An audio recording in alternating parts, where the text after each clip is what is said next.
আপোনাৰ ওচৰলৈ আহিছোঁ এতিয়া অনুষ্ঠানৰ আৰম্ভণিতে মই কৈছিলোঁ যে আমি কথা পাতি থাকোঁতে এটা কথা গম পাইছোঁ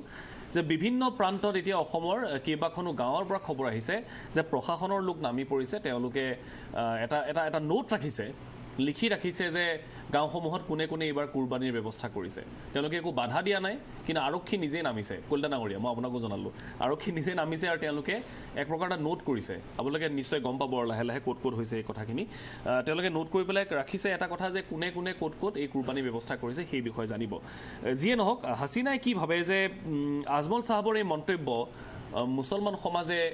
গ্ৰহণ কৰিব নে নকৰে সাধাৰণভাৱে ইয়াত যদি কোনো ধৰণৰ ৰাজনীতি বা কোনো ধৰণৰ অন্য কথা নোসোমাও ইয়াত সাধাৰণভাৱে ক'বলৈ গ'লে আমি যেটো কথা লক্ষ্য কৰিছোঁ যে তেখেতৰ এই বাক্যবাণৰ পিছত আপুনি ইতিমধ্যে কৈছে যে কিছুমান ঠাইত বা জিলাসমূহত বা গাঁৱত এনেকুৱা ধৰণৰ কাম হৈ আছে যে নোট কৰা হৈ আছে যে কোনে কোনে দিব কুৰবানী নিদিব গতিকে এনেকুৱা ধৰণৰ এটা পৰিৱেশ হ'ব নালাগে বুলি আমি ভাবোঁ আৰু এগৰাকী সচেতন নাগৰিক হিচাপে মই ক'ব বিচাৰিম মুখ্যমন্ত্ৰী মহোদয়ক অনুৰোধ জনাম আমি যে তেখেতে এই ক্ষেত্ৰখনত বা এই বিষয়টোত অকণমান সচেতন হৈ ভালদৰে পদক্ষেপ গ্ৰহণ কৰক যেটোৱে যাতে অসমত বিশেষকৈ এনেকুৱা এটা বিভ্ৰান্তিকৰ বা ভয় লগা এটা পৰিৱেশৰ যাতে সৃষ্টি নহয় আৰু কোনো বেয়া ধৰণৰ এটা কাম যাতে বা একো পৰিৱেশ যাতে সংগঠিত নহয় অনাগত আপুনি কি ভাবে বিকল্পৰ কথা যে কৈছে এইটো গ্ৰহণযোগ্য হয় নে নহয় চাওক বিকল্পৰ কথা চাব গ'লে যেটো তেখেতে কৈছে যে গাই গৰু বা গৰুৰ মানে বিকল্প হিচাপে কি দিব পাৰি সেই অপচনসমূহ আছে কিন্তু সেই অপচনসমূহ আচলতে অসমত যথেষ্ট নহয় আৰু সাধাৰণ লোকসকলৰ কাৰণে আসলতে তেওঁলোকে বিয়াৰ কৰিব নোৱাৰে সেই বিষয়টো যেটো আমি লক্ষ্য কৰিছোঁ গতিকে এইটো কিমান সংখ্যক লোকে মানি ল'ব নল'ব এইটো নিৰ্ভৰ কৰিব আসলতে সেই অঞ্চলসমূহ বা গাঁওসমূহৰ পৰিৱেশটো চাব লাগিব যে তেখেতসকলে কিমানখিনি পাৰে নোৱাৰে যিহেতু লোক প্ৰায় সংখ্যক বেছি সংখ্যক লোক আৰ্থিকভাৱে দুৰ্বল গতিকে তেখেতসকলে যে এই বিষয়টো মানে মানি ল'ব পাৰিব সেইটোত আমাৰ সন্দেহ আছে গতিকে সেই ক্ষেত্ৰত আমি এই সময়ছোৱাত এগৰাকী সচেতন নাগৰিক হিচাপে আমি আহ্বান জনাম মুখ্যমন্ত্ৰী মহোদয়ক যে যেনেকুৱা ধৰণৰ এটা পৰিৱেশ হৈ আছে আমি জানি আছোঁ সেনেকুৱা যাতে এক বেয়া পৰিৱেশৰ সৃষ্টি অনাগত দিনত নহওক যিহেতু ঈদৰ প্ৰাক মুহূৰ্ত আমি ভাবোঁ যে সকলো ধৰ্মাৱলম্বী লোকে নিজৰ নিজৰ ধৰ্মৰ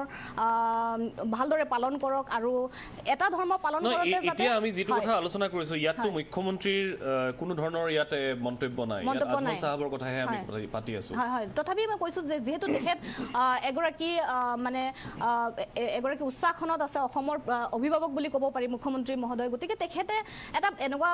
যেটো নিৰ্দেশ দিব সেই নিৰ্দেশটোৱে মানি ল'ব আৰক্ষী বিষয়াসকলে হওক বা যোনেই হওক গতিকে যেনেকুৱা এটা পৰিৱেশৰ সৃষ্টি হৈছে যে বহুত লোকে ভয় খাই আছে গতিকে এনেকুৱা ধৰণৰ পৰিৱেশ নহওক আৰু আজমল ডাঙৰীয়া খোৱাটো আমি কতো মই আজিলৈ এইটো মই প্ৰথম পালোঁ নহয় যেহেতু ফাৰ্স্ট টাইম মইতো গাঁৱতে আছো মইতো মুছলমান গাঁৱতো গৈছো এইটো আপোনালোকে এনেকুৱা মই মাজত ইন্টাৰফেয়াৰ কৰিছো আপুনি চাওক আপুনি ইতিমধ্যে একদম ক্লিয়াৰ কৈছে এইটো আপোনালোকে কৈছে যে কন্ট্ৰভাৰ্সি নকৰিব মানুহক এইটো ক'লে মানুহ মেছেজটো ভুল যাব মেছেজ নহয় আপুনি চাব বহুত লোকে ভয় খাই আছে মই আপোনাক কৈছো এইটো নকব এইটো কথা ক'লে আপুনি মুছলমান যদি নহয় ভাল কথা পৰিৱেশ হেনেকুৱা নহলে পৰিৱেশ আমি বিচাৰিম আপোনালোকে ৰাজনীতিকৰণ কৰিব নালাগে এই বিষয়সমূহ আমি ৰাজনীতি কৰাই নাই এআইডিএফে কৰক সেই বিষয়সমূহ আমি ৰাজনীতি কৰাই নালাগে আমি তো আগৰ পৰা পোষ্ট কৰিছো আমি সচেতন নাগৰিক হিচাপে আমি বিচাৰিম যে অসমখনত শান্তি বৰ্তাই থাকক কুৰবানীৰ আগ মুহূৰ্তত এনেকুৱা ধৰণৰ মন্তব্য দিয়া আৰু বিপৰীত ৰাজনীতি দলত থকা লোকসকলে সুবিধা লোৱাটো আমি গ্ৰহণ নকৰো যেটো কাৰণত আমি আহ্বান জনাইছো যে এনেকুৱা ধৰণৰ এটা পৰিৱেশ নহওক সকলো লোকে শান্তি বৰ্তাই ৰাখক নিজৰ ধৰ্ম পালন কৰক কিন্তু সেই ধৰ্ম পালন কৰোতে যাতে অইন ধৰ্মৰ লোকে আঘাত নাপাওক তেওঁলোকৰ আঘাত অনুভূতিত যাতে অইন ধৰ্মৰ মানুহ যাতে আঘাত নাপায় সেই কথাটো আপোনালোকে লক্ষ্য কৰিব লাগে কুৰবানীৰ সময়ছোৱাত যাতে এই ফটোসমূহ বা গৰুৱে কুৰবানী কৰিব লাগে ফটোসমূহ যাতে সামাজিক মাধ্যমত প্ৰচাৰ নকৰে হেতু আমি আহ্বান জনাইছো মই সেই প্ৰশ্নটো উত্থাপিত কৰিবলৈ বিচাৰিছিলো যে আপুনি মোক এটা খালি কক আপুনি উকিল হিচাপে মই খুদিছো দুজন এডভোকেট আছে মুছলমান আপোনালোক সম্প্ৰদায়ৰ সন্মানীয় ব্যক্তি কৰবাত লিখা আছে নেকি যে গৰুকে কুৰবানী দিব লাগে মই তিনজন ব্যক্তি খুদিছো মই নাজানো আছে নেকি মোক এইটো এনসাৰটো লাগে খালি মই ভূঞা ডাঙৰীয়া এই ইস্যুটোৱে আহিব নালাগে আজিও কম যেটো কেটল প্ৰিজাৰ্ভেশ্যন এক্ট পাৰ হৈ গৈছে কিন্তু ইয়াৰ দ্বাৰা যেটো মই কম যে ইয়াতো এটা কনস্পাইৰেচি আছে ইয়াতে কালি কিন্তু আপনি প্লাক্সেনত কৈছে না আজিও কম যেটো আপুনি ডিফাৰেন্স হ'ব নোৱাৰে না মই সেম কথাই বলা মোৰ কথা চেঞ্জ নহয় ঠিক আছে সেম কথা ইয়াত এই এক্টৰ দ্বাৰা গৰুক কম মূল্যবান কৰা হৈছে, লাভ কৰা হৈছে, লাভৱান কৰি হৈছে এক্সপৰ্টাৰ কেইটা। এইটো আপুনি পিছত কৈছে, আগৰটো কওক না ফাৰ্ষ্ট ইছ্যুটো কওক। এইটো আপুনি পিছত কৈছে যেতিয়া এই কলিতাই ক'লে আগত কি কৈছিল আপুনি প্ৰাগ নিউজত কৈ দিয়ক। একেটা মোৰতো পুৰা ৰেকৰ্ড আছে, মই টিভিত শুনাই দিম। ঠিক আছে, এইটো মেণ্ডেটৰী নহয়, মই এতিয়াও কৈছোঁ, আজিও আপুনি অহাৰ আগতে কৈছোঁ, আপনি অহাৰ আগতে কৈছোঁ যে মুছলমান আপুনি কৈছিল কালি ৰচিদ মণ্ডল ডাঙৰীয়াই কৈছিল যে মই এই বিলখনক মই সমৰ্থন কৰোঁ। ডেফিনেটলি পাছ কৈছে আমি এছেম্বলিত পাছ কৰিছোঁ কাৰণে এছেম্বলিত যেতিয়া পাছ হৈ যায় আমি পাছ কৰিছোঁ। তাতে কৰা নাই পাছ, আপোনালোকে অপ'জ কৰিছে। আমি অপ'জ কৰিছোঁ কিন্তু পাছ হৈছে, আমি আজিও অপ'জ কৰোঁ। গতিকে আমি এতিয়াও কম যে এই আইনৰ দ্বাৰা তেওঁলোকৰ কৰ্পৰেট বন্ধুসকলক সহায় কৰিব বিচৰা হৈছে। কিন্তু বিজেপিৰ এক মিনিট লৈছোঁ দেই, এই আইন পাছৰ দ্বাৰা অসমৰ কৃষিজীৱী হিন্দু মানুহকো ঠগোৱা হৈছে। আজি অসমত যদি টোটেল কেটল পপুলেশ্যন যদি হিচাপ কৰা যায় নিয়াৰ এবাউট 1 crore 10 lakhs, নিয়াৰ এবাউট 1 crore 10 lakhs, 1 crore 10 lakhsৰ ভিতৰত hardly 20 lakhs Kettle population with the Muslims, near about 90 lakhs cattle population with the Hindus. এতিয়া যেতিয়াই এই cattle preservation act আহি গৈছে অসমত যদি চোৰাং কাৰবাৰ যদি সঁচাকৈ বন্ধ হৈ যায়, সঁচা অৰ্থত যদি বন্ধ হৈ যায়, এইটো যদি খোৱা যদি বন্ধ হৈ যায়, তেতিয়া ইমান কমি আহিব। কিন্তু এইবিলাক ক'ত বিক্ৰী হ'ব জানে? তেওঁলোকৰ কৰ্পৰেট বন্ধুসকলে যিবিলাক এক্সপৰ্টাৰ, ভাৰতবৰ্ষ আজি ৱৰ্ল্ডৰ হায়েষ্ট এক্সপৰ্টাৰ হৈ গৈছে। বিজেপিৰ বন্ধু যিকেইজন এক্সপৰ্টাৰ সেইকেইজন কিন্তু হিন্দু। কিন্তু ঠিক আছে, কিন্তু চাওক মণ্ডল ডাঙৰীয়া, এতিয়া আজি অসমৰ এই কোটি কোটি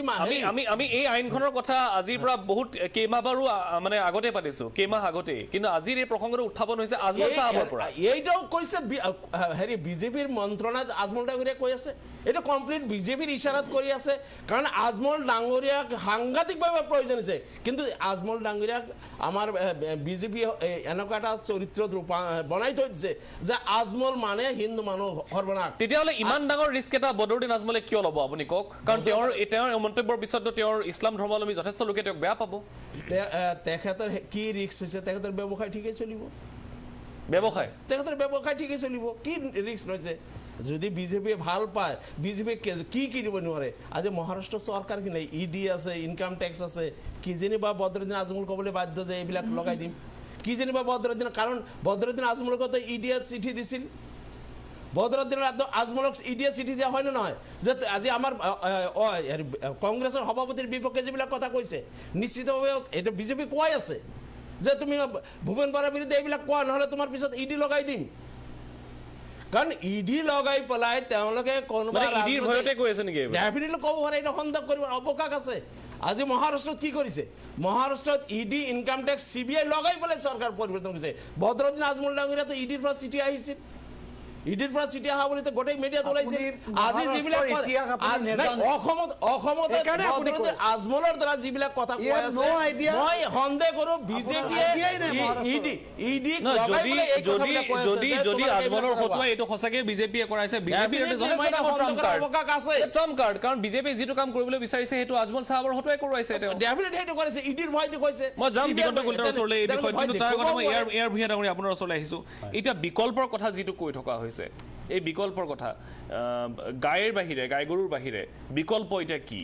কেনেধৰণে এই অসমত এইটো প্ৰযোজ্য হয় নে নহয়, সেই বিষয়টো আপুনি কেনেধৰণে চায়? নহয়, সেই ইছ্যুটোৰ ওপৰত যোৱাৰ আগতে এটা বস্তু আমি আজি এই মঞ্চৰ পৰা ক্লিয়াৰিফাই হ'ব লাগিব। মানে সমাজত এটা আপোনাৰ বৰ্তমান এই যোৱাকালিৰ ইছ্যুটোৰ পৰা এটা বিভ্ৰান্তি হৈছে যে আমি গৰু কুৰবানী দিব পাৰিম নে নোৱাৰিম। গতিকে আজিৰ এই মঞ্চত যিহেতু আপুনি মানে এজন আইনজ্ঞ হিচাপে মোক মাতিছে, গতিকে মই এটা বস্তু স্পষ্ট কৰি দিব লাগিব যে বৰ্তমান তাৰিখত আইনে কি কয়, তাৰপিছত মই বিকল্পত আহিম আপুনি কোৱা কথাটো। এতিয়া আইনৰ মতে পাৰে নে নোৱাৰে? আইনৰ মতে আজিৰ তাৰিখলৈকে যিহেতু মই এতিয়ালৈকে গম পাইছোঁ, আমাৰ মণ্ডল ডাঙৰীয়াও কৈছে যে যিটো ছেকশ্যন 1 ছাবছেকশ্যন 3 মতে যিটো আপোনাৰ নটিফিকেশ্যন কৰিব লাগে আইনখন প্ৰযোজ্য কৰিবৰ কাৰণে, কিন্তু এতিয়ালৈকে তেনেকুৱা ধৰণৰ নটিফিকেশ্যন ৰাজ্য চৰকাৰে প্ৰযোজ্য কৰা নাই বুলি মই গম পাইছোঁ। গতিকে যদি এই আইনখন প্ৰযোজ্য কৰা নাই, তেতিয়াহ'লে এই আইনখন অহাৰ আগত যিটো ছিটুৱেশ্যন আছিলে, গতিকে আজিৰ তাৰিখতো সেইটো ছিটুৱেশ্যনেই আছে। আৰু যদি আইনখন প্ৰযোজ্য কৰি দিছে আমাৰ অগোচৰতে বা আমি গম নোপোৱাকৈ যদি কিবা নটিফিকেশ্যন আচ্ছা যদি নটিফিকেশ্যন হৈ গৈছে দেন আপোনাৰ এই আইনখনত যিখিনি ষ্ট্ৰিনজেণ্ট প্ৰভিজন ৰাখিছে আপোনাৰ এই আইনখন মতে আমি ভাৰতৰ নাগৰিক হিচাপে অসমৰ নাগৰিক হিচাপে এই আইনখনক সন্মান জনাই এই আইনখনে যিখিনি প্ৰভিজন দিছে সেই প্ৰভিজন মতেহে আমি কুৰবানী কৰিব লাগিব মানে এতিয়া ধৰক কথাটো এইটোৱেই যে আইন মতে এতিয়ালৈকে এই গোটেই বিষয়টো প্ৰযোজ্য হোৱা নাই এতিয়ালৈকে অন্তত যদি নটিফিকেশ্যন ৰাজ্য চৰকাৰে কৰা নাই তেতিয়াহ'লে প্ৰযোজ্য হোৱা নাই আৰু যদি নটিফিকেশ্যন কৰি দিছে then it has already come into force তেতিয়াহ'লে এইটো এনেকুৱা মানে কথাটো যে এতিয়া যেহেতু নটিফিকেশ্যন হোৱা নাই গতিকে এটা আজমল সাহেবে কেনেবাকৈ চৰকাৰৰ হৈ নটিফিকেশ্যন হৈ আহিছে নেকি কেনেবাকৈ নহয় চাওক সেইটো পলিটিকেল পাৰ্চনৰ পলিটিকেল ষ্টেটমেণ্টৰ ওপৰত মোৰ কোনো কমেণ্ট নাই কিন্তু তেওঁ যিটো কথা কৈছে তেওঁৰ ষ্টেটমেণ্টটো মই ভালকৈ শুনা নাই কিন্তু তেওঁ এটা কথা কৈছে যে গাই দিব নালাগে চ' গাই বুলি ক'লে আমি এই আইনখনৰ আওতাৰ ভিতৰতে তেওঁ কথা কৈছে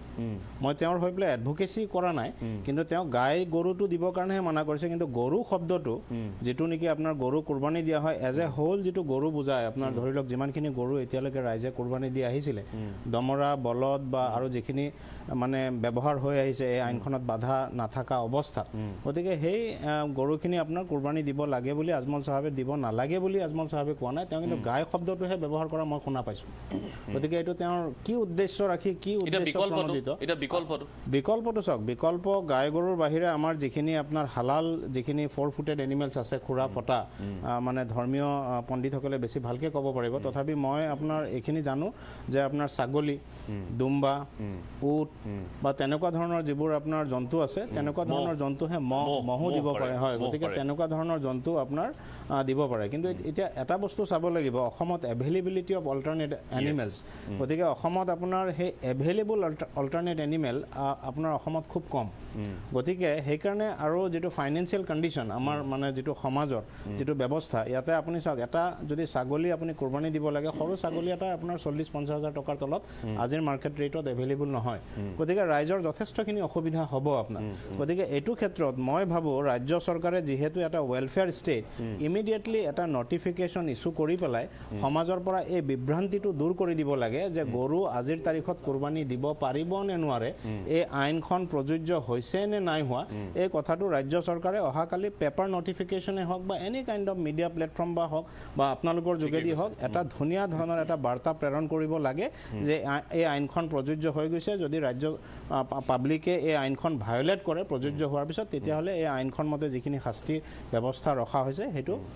মানে ভোগ কৰিব লাগিব গতিকে যিহেতু এই আইনখন আমি আজি আপোনালোকৰ চ'ৰ্চৰ পৰা গম পাইছোঁ আৰু বিভিন্ন চ'ৰ্চৰ পৰা গম পাইছোঁ যে এই আইনখন এতিয়ালৈকে প্ৰযোজ্য হোৱা নাই তাৰোপৰি এই আইনখনৰ আণ্ডাৰত যিখিনি ৰুল হ'ব লাগে আপোনাৰ সেই ৰুলটো আজিলৈকে ফ্ৰেম হোৱা নাই হয়তো সেইটো কাৰণে ৰাজ্য চৰকাৰে এতিয়ালৈকে এই আইনখন প্ৰযোজ্যৰ কাৰণে যেটো নটিফিকেশ্যন আপোনাৰ date notification has not yet been issued আৰু সেইকাৰণে হয়তো এতিয়া ঈদৰ প্ৰাক মুহূৰ্তত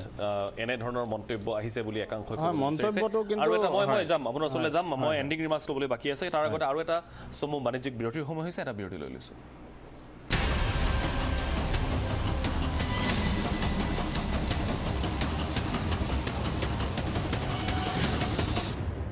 Maya, I'm putting off this project.